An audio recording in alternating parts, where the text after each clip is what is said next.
জাহান্নামের অতল গহ্বরে আগুনের ছোঁয়া লাগে এক ধরনের গাছ হয়, কাঁটাযুক্ত দুর্গন্ধযুক্ত একটা গাছ, এটার নাম জাক্কুম। জেনে রাখবেন কি নাম? জাক্কুম। বিশ্বনবী বললেন তিরমিজির বর্ণনায়, জাক্কুমের একটা টুকরা যদি আল্লাহ দুনিয়াতে ফেলে, পুরো দুনিয়াটা দুর্গন্ধে সয়লাব হয়ে যাবে।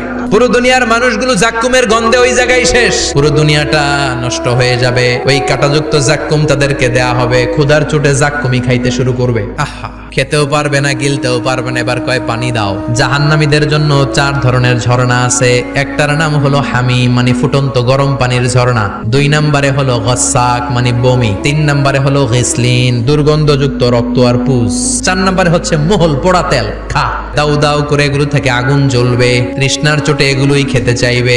এগুলোর পেয়ালা যখন মুখের সামনে আসবে, এগুলোর উত্তাপে গালের গোশত, চোখের গোশত, কপালের গোশত গুলো ঝলসে ঝলসে পানির মধ্যে পড়ে যাবে। তৃষ্ণার চোটে না পেরে ওইটাই গিলবে, যেখান দিয়ে বেরোবে কেটে ছিঁড়ে শেষ হয়ে যাবে।